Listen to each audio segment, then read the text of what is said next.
What's going on, YouTube? Welcome back to the channel. For those of you stopping by for the first time, do me a real quick favor. See that red subscribe button down below? Go ahead and push that and show support for the channel. For those of you stopping by that have been here before, welcome back to TLTG Reviews, my friends. Glad you came to see me.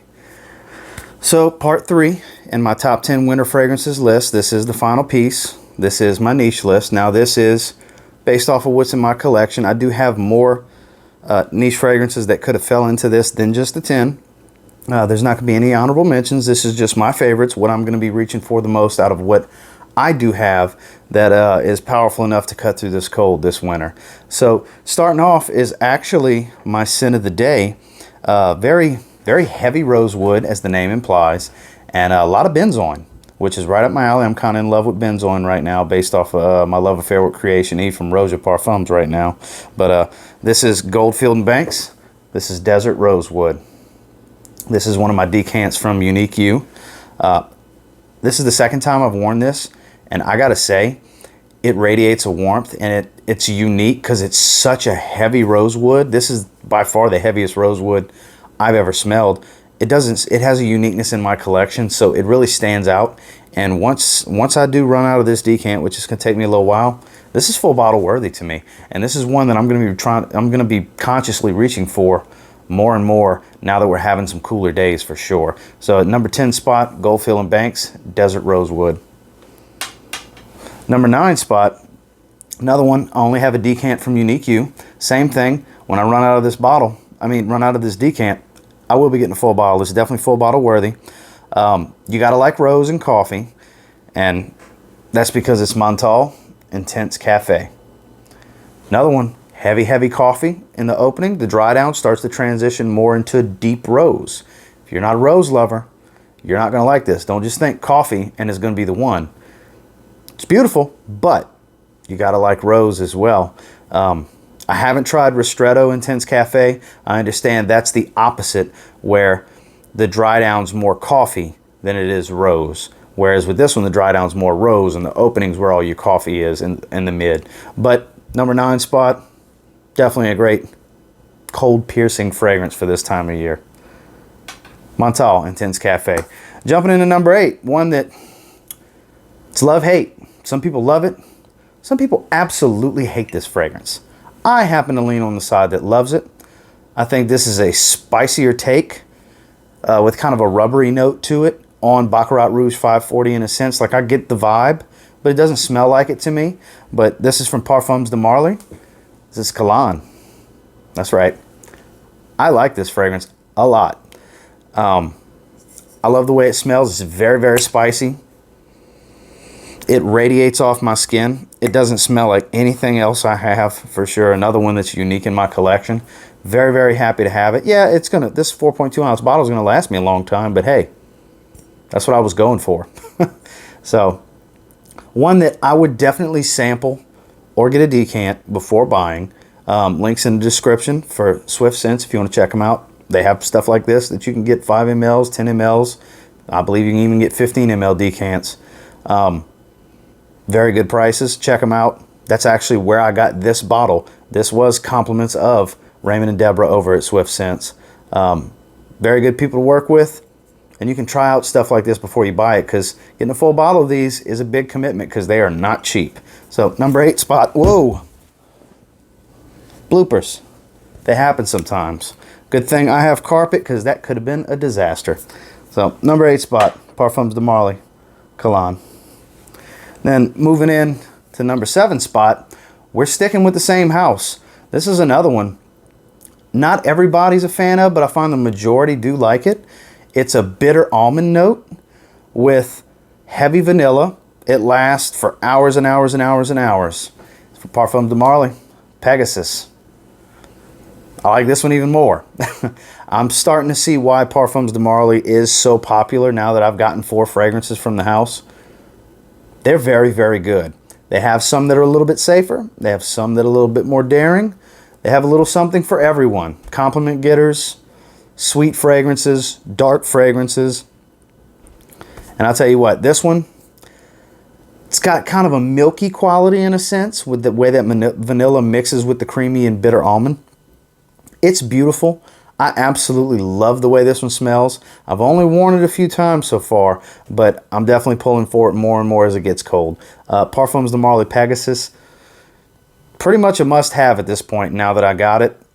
If and when I run out of this bottle, I'll have to get another one. I enjoy it that much. Number 6 spot, one that I haven't worn as much as I should. I've only worn it 2 times now. I need to dive into it a little bit more because I absolutely love this. This is an intoxicating smell. It's got a little powdery, waxy quality from the orris that's in it. And it's got a pink berry and pink pepper that gives this sweet berry spice. It's just so beautiful. It really is. This was from Karan NYC. This is Nitro Noir. I absolutely love the way this one smells. This was my prized possession that I got from Scent Explore over in New York. I actually met with Mona, the founder and creative director for Karan NYC. Wonderful person, wonderful fragrances. If you haven't gotten your hands on this one, you can get your hands on a discovery set. You can go to their website, or I believe you can find them on Amazon as well. I know they have this particular fragrance on Amazon. $78 for 50 ml, I believe is going rate for them. And you smell the quality for sure. God, I love this one. Very unisex. These are vegan friendly, animal cruelty free, everything you would want in a niche fragrance for sure. Unique design on the bottles. That's why I hold it this way. You can see the point. The way they designed everything is just top-notch quality. It really is. I love the little red dot in the atomizer as well. One that I got to reach for more. Shame on me for not spraying it more often. But Karan NYC Nitro Noir at the number 6 spot. So moving into this top 5. Now this is one that is actually going to be my scent of the day for Christmas Eve. I actually recently did a little spot on a collaboration with Carlos, Brooklyn Fragrance Lover, so be looking out for that. I don't know when he's dropping it. I know it's in the next few days. Going over my scent of the day and saying Merry Christmas. So you'll be seeing this coming up quite a bit over the next few days, next week for sure. This is Serge Lutin, 5 o'clock au gingembre. This is one of my favorite fragrances in my collection. So good, so good, so good. Matter of fact, I've never smelled it on the card, on a test strip. I've always smelled it on my skin and through the bottle. Oh, it's just as beautiful. The ginger and the black tea note in this one is such a lovely combination. It's so clean, yet a little dark and inviting and cozy. And then once it starts to dry down, that cacao note or cocoa note, however you want to say it, I think it's cacao. On my skin, I'm going to see how it does on the strip for a change. But on my skin, it dries down into a smoky leather. And it's astonishing. It's stunning. It's cuddly and cozy. It's inviting. I absolutely love the way this one smells. And it's going to be perfect for Christmas Eve. I'm not going to smell like anybody in my family. Obviously, they don't have nothing like this. I'm going to stand out a little bit. It should be a conversation starter. Oh, and it's one I absolutely love. If there was ever a fragrance to dip your toe into the house in, I dipped my toe in the right fragrance. Because I have a sample of Shergi now, and I get it. I will be getting Shergi soon enough. But for right now, I'm really digging 5 o'clock au gingembre from Serge Lutin. Look at that right there. Then number 4, I actually just did a full review on this one this week. It's a Dr. Pepper. It's Coca-Cola. It's a rum and Coke. It's cognac and cola. It's however you want to look at it in the opening. It's a beautiful benzoin bomb with vanilla. It's Roja Parfums Creation E, also known as Enigma over in Europe. Just did a full review on it. It is perfect to cut through this cold. Oh, so beautiful.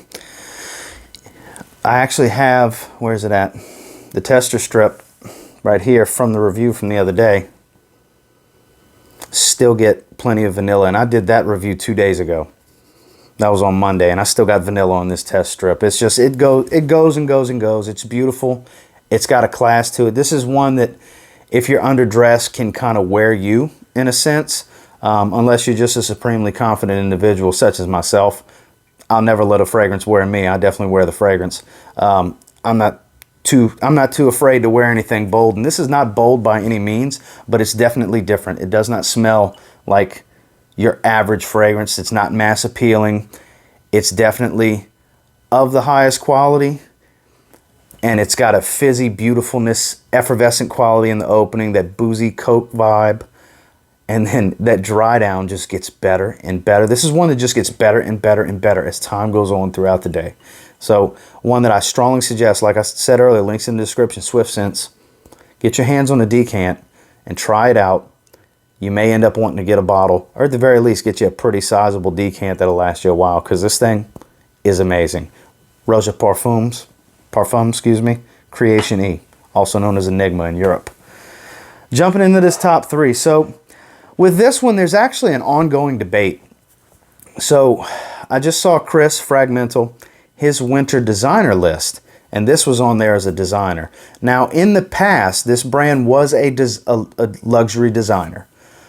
Things changed, happened in the 2000s. A lot of you know the story, a lot of you don't. I won't dive into it too heavily, but from the brand owner and creative director himself, he says he's more niche. It's a niche fragrance through and through. Scoured the world for these essential oils. It's the highest quality of ingredients, for sure.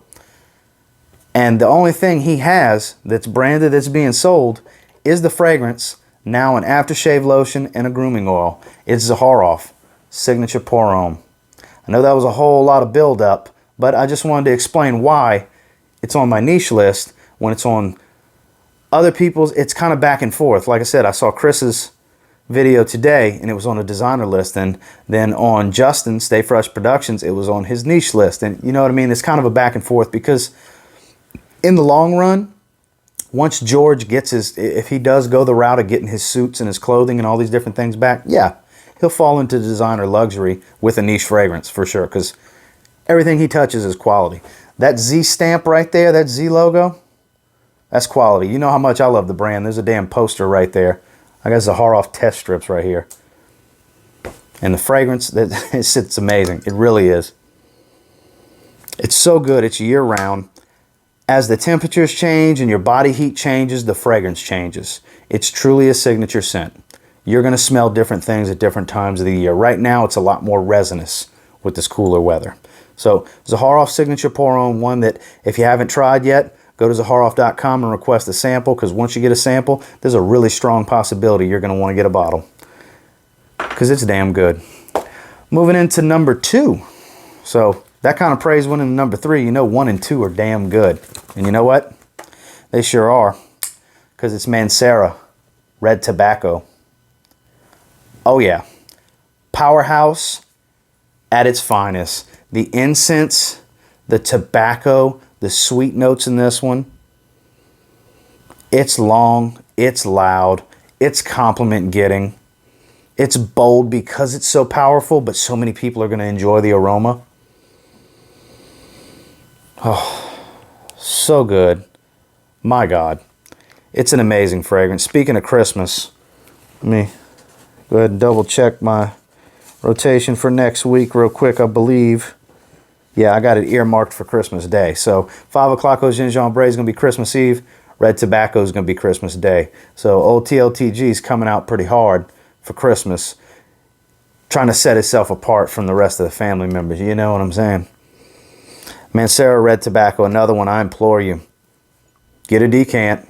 Links in the description below, and try it out, because this is one that if you haven't tried it already, you're going to fall in love with it. I absolutely believe that. And then number 1, for that to be 3 and 2, you know number 1's got to be a damn good fragrance. I heard so many good things about this before I got it. It was number 1 on my list to get from this house. And it was the first one I got from the house. And when I got it and I wore it, it blew me away. It exceeded the high expectations I had for it. As much as I love the rest of these fragrances on this list, cat's got my tongue on how good this one is. It's Parfums de Marly, Carlisle. This thing's amazing. There's no doubt about it. Don't look at the Fragrantica notes. It's wrong. Go to Parfums de Marly's website. Or if you have a tester bottle like I do, you can just look at the notes right here on the back. The Oponox really sets this one apart. You know, the green apple in the top, the nutmeg, you get all these things. It starts to get sweeter as it gets spicier, and it leaves such a good scent trail, and it just goes and goes and goes and goes on my skin, and it seems like it almost never stops projecting until the fragrance is gone. The performance, the scent, I mean, I haven't done a full review on this one, and if I did, it'd probably get the highest score I've given on scent. Like I said, those of you that have been around the channel since the early days of the channel, it's going to be damn near impossible for me to give something a 10 out of 10 in the scent category. This is probably a 9.5. And Zaharoff was a 9, and Creation E was a 9. That's the two highest ratings I've ever given scents in individual reviews. Creation E and Zaharoff. I think this is a 9.5. Maybe we do a full review, maybe we don't. I'm saying it here right now. This is my favorite winter fragrance on the niche side, for sure. Performance, quality, scent, overall kind of uniqueness, because it takes elements from several different Parfums de Marly fragrances. You smell a little bit of Herod, you smell a little bit of Oajan, you get a few different elements for sure. You get a little Leighton in there. If there's one fragrance to get from Parfums de Marly, it's Carlisle. So that is my top 10 winter niche fragrances of what I have in my collection. I do have a few more that possibly could have squeaked in on the tail end of this list, maybe even honorable mentions, but I wanted to keep it a little shorter and sweeter than usual.